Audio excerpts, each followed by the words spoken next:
Okay, always college football. Saturday roundup, I guess Sunday roundup. We're doing it here this morning. Just a couple quick takeaways. We're going to do this every single week. Just things that we observed yesterday, some of the biggest things that we witnessed, and then we'll clean it up a little bit more on the Monday edition of Always College Football. But just immediate takeaways. We'll start with Texas. How can you start anywhere else? Just an amazing performance. I mean, they were so good throwing the ball down the field. I thought Quinn Ewers did a really nice job. The receivers, my goodness, there were a couple throws where Quinn Ewers was able to lead them upfield, and they were able to adjust on the fly. That receiver group is as advertised, man. That group is really special. I mean, really special. I think when you look at just the whole game, I was really impressed with Texas in almost every phase. I mean, they had excellent receiver play. I thought for the most part, they did a really good job in protection. Outside of being able, you'd love in a perfect world maybe to create a little bit more in the run game, but Alabama's going to be stout against the run. That's who they are by their nature. So really, and then defensively, more on that in just a second, it was just a really well-rounded performance. And I just wasn't shocked. We've talked all off season about Texas and their personnel, and people said, well, I got to see it to believe it. And that is a fair rebuttal. We've gone down this rabbit hole with Texas before, and some people refuse to get on board, and I get that. That's fine. But now when you actually see them measured up to a team that has really good talent, and maybe Alabama's talent's not what it's been back in, say, 2017 or 2016 or even 2020, but still a very talented Alabama team. Texas had better players. They had better wide receivers. They had better quarterback play. They had probably close at running back. I think the offensive line played every bit as good as Alabama's, if not better in some cases. It really, I think, personnel-wise, Alabama had always had a really big gap. And Texas, we probably put the cart before the horse with Texas on several different occasions. Y'all, Texas is real. Not only are they a college football playoff contender, this is a legitimate national championship contender. I mean, they have those type of dudes. Now, part of winning a national championship is not getting got by teams that shouldn't get you. And I think that's going to be the next step in the next phase of the evolution, because we saw Texas at their best yesterday. If they get got against, say, a Kansas State, if they get got, say, against Texas Tech, if they lose to a Kansas, which we've seen in the past, that's where it becomes really problematic. But at their best, this team can go with anybody, and it was not a huge surprise to me to see them perform well last night. I thought Sark's plan was great, too. Get the ball out of Ewers' hands fast, had some nice protection stuff, had some misdirection stuff. And then when they took their shots, they found really favorable matchups. Just an excellent plan all the way around and really well executed. As far as Alabama's concerned, back to the drawing board. Quarterback play. Talked all offseason about Jalen Milroe. Does he see the field? Are turnovers going to be potentially a problem? They were obviously last night, but it wasn't just Jalen Milroe. A lot of people will put it on his shoulders. I didn't think they adequately controlled the line of scrimmage offensively, which is a testament to Texas's defensive front. I didn't think the receivers created great separation. I didn't think the plan was great. And I also think at this point, if they're not capable of really running the football and they get behind the sticks and they have penalties, by the way, that put them even more behind the sticks and off schedule, there's not a team right now that can just churn and burn on a 3rd and 12. That's really not who they are. They need to stay on schedule. And to be honest with you, Texas has better personnel right now than what I saw from Alabama. They do. I mean, people will push back on that. I know what the star ratings from all the recruiting services will tell you. I think Texas's personnel is better than Alabama's right now at several different positions. Maybe not necessarily all the way across the board on defense, but man, they got a lot of really good players. So I think Bama can still win a lot of games this year. I think they'll still be fine. They got to clean up the penalties. They got to clean up the turnovers, and they can't give up explosive plays. Explosive plays are going to be a backbreaker against Alabama. Texas was able to create them. That's going to be the backbreaker for Alabama, though. If they continue to give up throws downfield, that will be a problem because there's a lot of teams that they'll face on their schedule that can do just that. The SEC in general, by the way, the SEC in general is not off to a great start, I might add. And I know Texas is joining the SEC and, some people, whatever. But A&M loses to Miami. And everyone's talked all offseason, self-included, about A&M's offense. Well, A&M's defense and special teams unit against Miami, not great. Not great at all. Actually, beyond subpar. So we'll talk about that game a little bit more tomorrow. But just the SEC in general right now.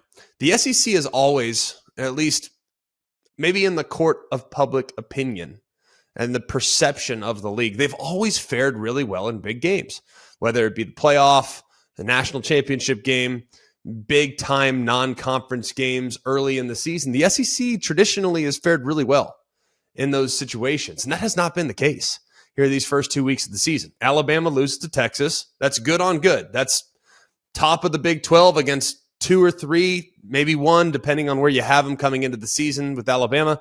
Top 2, 3 in the SEC. Big 12 beats SEC. You think about the ACC.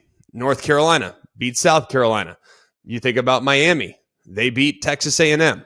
You think about Florida State, team that number 1 in the ACC. LSU, 2 or 3 in the SEC. Florida State puts it on. LSU.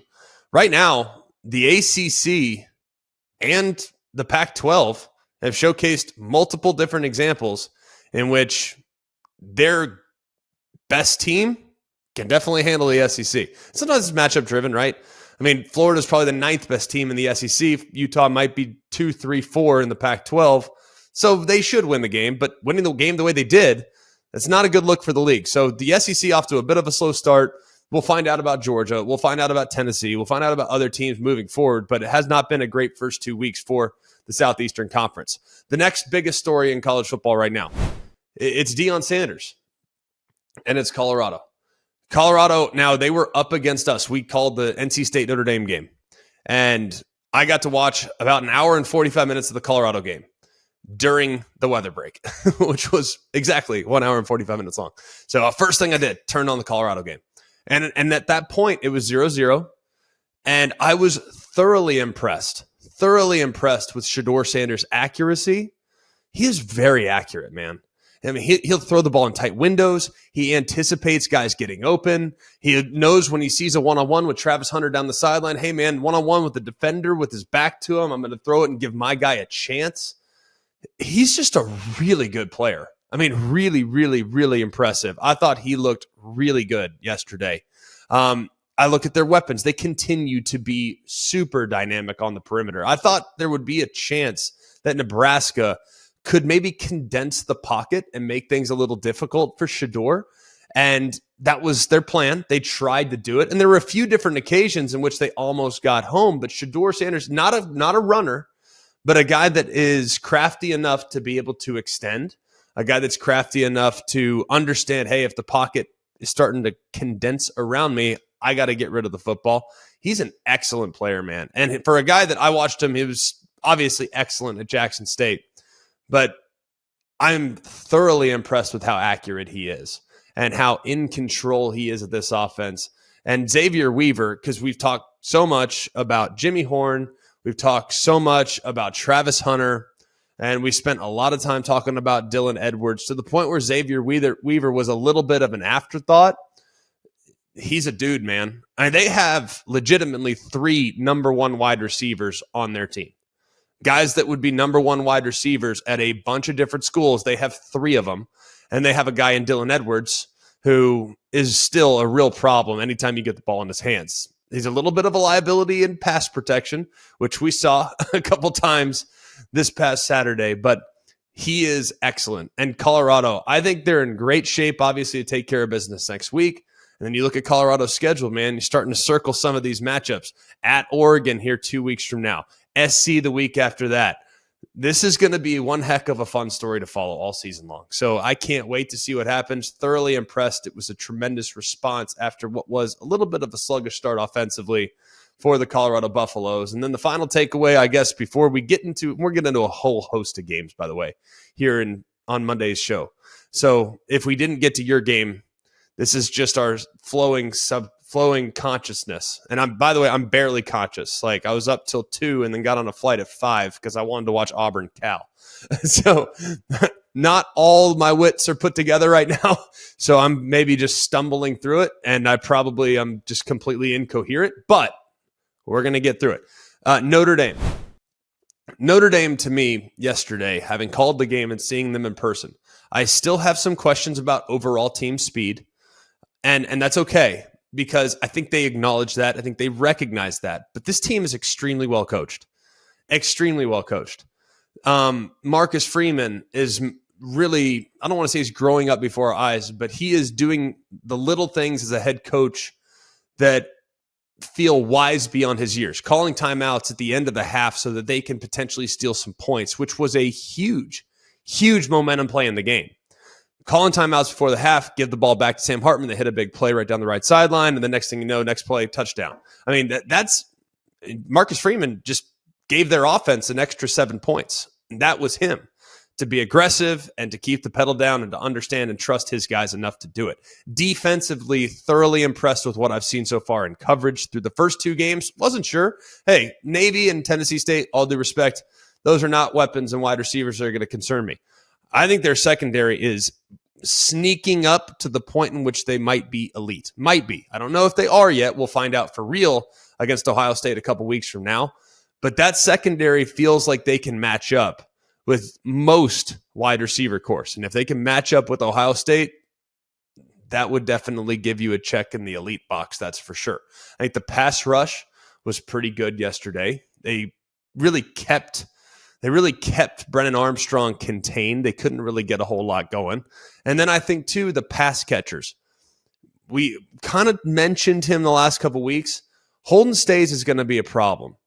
He ended up having a big day yesterday, had a good catch and run. In the absence of, obviously, a super elite tight end from a year ago, they're probably not going to be able to replace him as a well-rounded player, but you can replace his receiving ability with Holden Stays.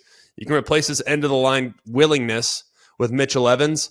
And then when Raridan gets back in a couple weeks at some point, now you have the guy that's 6'7" and can fly.